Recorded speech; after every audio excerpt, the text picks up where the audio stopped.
रत्नागिरी जिल्ह्यातील खेड तालुक्यातील पीरलोटे परिसरात पावसानं दरी मारल्यामुळे गंभीर पाणीटंचाई निर्माण झाली आहे. वाशिष्ठी नदीतील पाणीपातळी घटल्यानं लोटे औद्योगिक वसाहतीचा पाणीपुरवठा विस्कळीत झाला असून त्याचा परिणाम आसपासच्या गावातील पाणीपुरवठा योजनांवरही झालाय. अशा कठीण परिस्थितीत हरिभक्तपरायण भगवान कोकरे महाराज यांनी पुढाकार घेतला असून श्री संत ज्ञानेश्वर माऊली जीवनमुक्ती धाम सेवा संस्थेच्या गोशाळेतील विहीर आणि नलिका कूपातून ग्रामस्थांना विनामूल्य पाणीपुरवठा सुरू करण्यात आला आहे.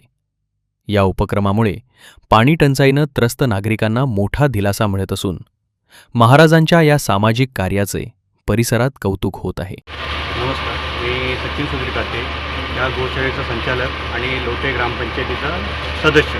तर या ठिकाणी जेव्हा गावावर आमच्या अशी वेळ आली की या ठिकाणी परिसरात कोणतेही पाण्याची व्यवस्था नव्हती आणि गावाला पाणी कोणत्या प्रकारे द्यायचं हा प्रश्न जेव्हा आमच्यासमोर आला त्यावेळेला आमच्या ग्रामपंचायतीचे सरपंच म्हणाले, आपण पाण्यासाठी काय करता येईल आपल्याला. तर मी म्हटलं महाराजांशी मी बोलतो, महाराजांशी चर्चा करतो आणि महाराजांना मी बोललो येऊन की महाराज आपल्याला गावासाठी पाणी द्यावं लागेल. महाराज म्हटले, तू कुठलीही वेळ घालवू नकोस, पहिलं सरपंचाशी बोलून घे, सरपंचांना बोल की तुम्हाला जेवढं पाणी लागेल, गावाला जेवढं पाणी देता येईल तेवढं पाणी आपण विना अनुदान घेता किंवा कोणतेही त्याला आपण कोणतेही पैशाचा आकार घ्यायचं नाही आणि पाणी गावासाठी आपण देऊन टाकायचं.